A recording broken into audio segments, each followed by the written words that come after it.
What happened to me as a child changed everything. I was deeply hurt by the one person who was supposed to protect me. And for years, I thought it was my fault. This is how God healed me and gave me my life back. From the outside, our house looked normal. Warm lights, family dinners, smiles that appeared right on time. No one would have guessed that silence had rules inside that home, and I learned them early. At the dinner table, I sat very still, too still for a child. Hands folded, eyes lowered, breathing quietly, so quietly I almost disappeared. Then my father would speak. Go upstairs and get my glasses. It was never shouted. It didn't need to be. In our house, obedience was expected, and silence was rewarded. I remember standing up, the chair scraping softly against the floor, my stomach tightening before my mind could catch up. Every step up the stairs felt heavier than the last, like my body already knew what my heart refused to name. The glasses were always right where he said they'd be, such a small thing. Yet small things can carry unbearable fear. Sometimes he would appear behind me, not touching, not speaking, just standing there. That's when I learned how to leave my body without moving an inch, how to stay still, how to stay quiet. Back downstairs, life continued as if nothing had happened. Did you find them? My mother asked. Yes, I whispered, and that was it. Nothing was said. That's how it stayed hidden. That's how I learned to carry pain, like it was normal. Later that night, I stood at the sink, scrubbing my hands, over and over, harder each time. I didn't know what I was trying to wash away. I just knew I needed it gone. The water kept running. My hands turned red, raw. Shame doesn't need words. It lives in the body. Eventually, I climbed into the bathtub, fully clothed, and just sat there. The water rose, spilled over the edge. I wasn't crying. I wasn't thinking. I was gone. When my mother opened the door, she didn't see me. She saw the water. "What are you doing in here?" she asked. "The water's been running." I forgot to turn it off, I said, and I wasn't lying. I truly didn't remember. She turned the faucet off, didn't ask why, didn't ask how long, and I didn't know how to explain what I didn't understand myself. So I became the good girl, the smart one, the one everyone praised, straight A's, perfect posture, polite smiles. Excellence became my hiding place.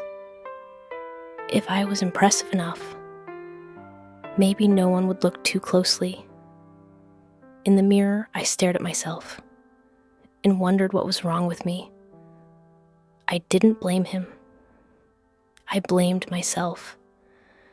That's what children do when the truth is too heavy to carry. The little girl grew up, but she never left. I became successful, confident, respected. I led meetings, built a career, looked unbreakable, but trauma doesn't care how accomplished you are. One day, in a grocery store, someone brushed past me and said, "Excuse me." My body panicked before my mind could think. Suddenly, I couldn't breathe. I ran. That night, I drove fast, too fast, until I had to pull over. I screamed, "I'm still a child." Because no matter how far I ran, my body was still 8 years old. That's when I told my friend the truth. It was someone I trusted, I said. She didn't fix me. She didn't rush me. She stayed, and sometimes that's how healing begins. When I confronted my mother, she said she didn't know. So I told her the truth. Every night I prayed you'd come into my room. She broke, and so did I. The truth hurts, but it's the first place healing can finally enter. I didn't come to God polished. I came broken. I sat in the back of a church, arms crossed, heart guarded. And then I heard words that stopped me. You are not what happened to you. You are who God says you are.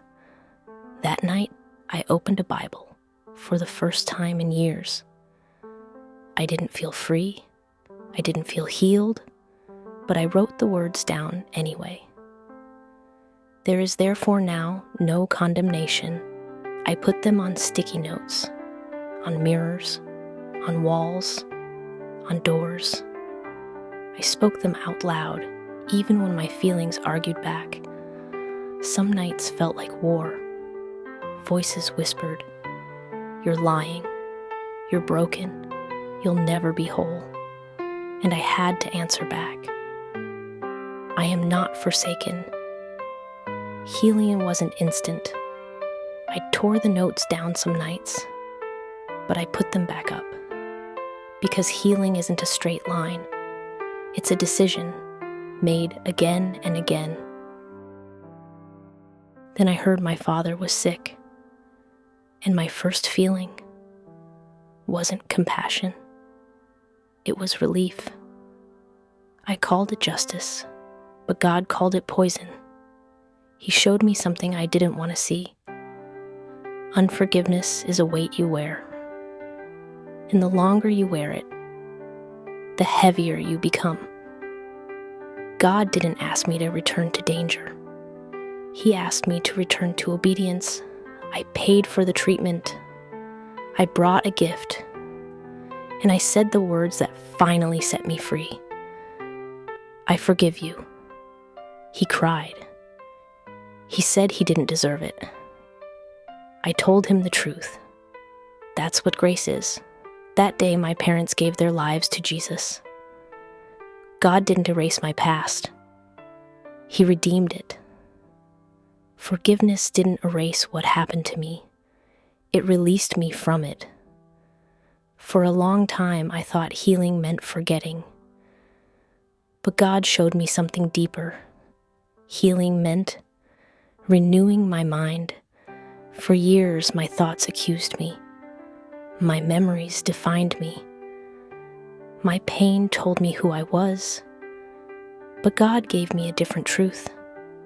Do not conform to the pattern of this world, but be transformed by the renewing of your mind. Then you will be able to test and approve what God's will is. His good, pleasing, and perfect will. That's why I wrote the word everywhere. That's why I spoke it when I didn't feel it. That's why the notes on my wall became the healing of my life. God didn't change my past. He changed my mind. And when my mind changed, my life followed. I am not what happened to me. I am who God says I am. If this story spoke to you, you're not alone. Healing is possible. Freedom is real. And your story is not over.